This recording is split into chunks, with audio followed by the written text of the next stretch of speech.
സംസ്ഥാനത്ത് മലയോര മേഖലകളിൽ മഴക്കെടുതി രൂക്ഷം. കണ്ണൂർ ജില്ലയുടെ മലയോര മേഖലകളിൽ ശക്തമായ മഴ തുടരുകയാണ്. മഴക്കെടുതിയിൽ സംസ്ഥാനത്ത് 3 പേർ മരിച്ചു. കോട്ടയത്തും ഇടുക്കിയിലും ഉരുൾപൊട്ടി. ഇടുക്കി അടൂർ മലയിലെ ഉരുൾപൊട്ടലിൽ കുടയത്തൂർ സ്വദേശി സുമതി മരിച്ചു. 2 പേരെ രക്ഷപ്പെടുത്തി. ഇടുക്കി കോലാഹലമേട്ടിൽ ലീലാമണി എന്നയാളുടെ വീടിന് മുകളിലും മണ്ണിടിഞ്ഞു വീണു. ഇവരുടെ ബന്ധുവായ വൈക്കം സ്വദേശി പ്രഭാകരൻ നായർ മരിച്ചു. പൂഞ്ഞാൽ തെക്കേക്കര പയ്യാനിത്തോട്ടത്തിൽ ഉരുൾപൊട്ടലിൽ വീടിടിഞ്ഞു വീണ് 24-കാരനായ ജോസഫിൻ ജോണിയും മരിച്ചു. പത്തനംതിട്ട ജില്ലയിലെ റാന്നിയിലും കോന്നിയിലും താഴ്ന്ന പ്രദേശങ്ങളിൽ വെള്ളം കയറി.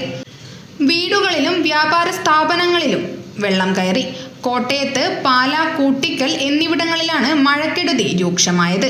KK റോഡിൽ 2 മണ്ണിടിഞ്ഞ് ഗതാഗതം തടസ്സപ്പെട്ടു. കനത്ത മഴയെ തുടർന്ന് പമ്പയിൽ ജലനിരപ്പ് ഉയർന്നു. പത്തനംതിട്ട റാന്നിയിൽ സ്ഥിതി ആശങ്കാജനകമായി തുടരുകയാണ്. പമ്പയിൽ ജലനിരപ്പുയർന്നതോടെ ഇരുകരകളും ജാഗ്രതയിലാണ്. വെള്ളം കയറിയ വീടുകളിൽ നിന്ന് ആളുകളെ ഒഴിപ്പിക്കുന്നു. തൂമ്പാക്കുളത്ത് ഉരുൾപൊട്ടുകയും അരയാഞ്ഞിലി മണ്ണ് ക്രോസ്വേ പൂർണ്ണമായി മുങ്ങുകയും ചെയ്തു. 400ഓളം കുടുംബങ്ങൾ ഒറ്റപ്പെട്ടു. കൊക്കത്തോട് മേഖലയിൽ ഉരുൾപൊട്ടലിൽ ഒരു വീട് തകർന്നു വീണു. ഫയർഫോഴ്സും വനം വകുപ്പും പ്രദേശത്തെത്താൻ ശ്രമിക്കുന്നു. ജില്ലയിൽ വ്യാപക പ്രശ്നങ്ങളാണ് റിപ്പോർട്ട് ചെയ്തിരിക്കുന്നത്.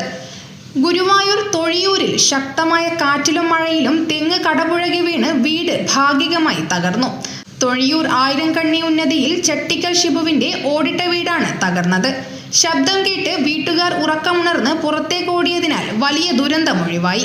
വീടിന്റെ മേൽക്കൂര ഭാഗികമായി തകർന്നിട്ടുണ്ട്.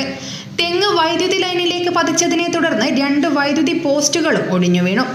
ദുരന്ത നിവാരണ പ്രവർത്തനങ്ങൾ ഏകോപിപ്പിക്കുന്നതിന്റെ ഭാഗമായി റവന്യൂ മന്ത്രിയും ചീഫ് സെക്രട്ടറിയുമായി ജില്ലാ കളക്ടർമാരുമായും സംസാരിച്ചതായി മുഖ്യമന്ത്രി VD സതീശൻ അറിയിച്ചു. സംസ്ഥാനത്തിന്റെ വിവിധ ഭാഗങ്ങളിൽ ശക്തമായ മഴ തുടരുകയാണ്. ചിലയിടങ്ങളിൽ മണ്ണിടിച്ചിലും ഉരുൾപൊട്ടലും റിപ്പോർട്ട് ചെയ്തു. ദുരന്ത നിവാരണ പ്രവർത്തനങ്ങൾ റവന്യൂ മന്ത്രി ഏകോപിപ്പിക്കുമെന്നും മുഖ്യമന്ത്രി അറിയിച്ചു. രാവിലെ ജില്ലാ കളക്ടർമാരുടെ യോഗം റവന്യൂ മന്ത്രി വിളിച്ചിട്ടുണ്ട്.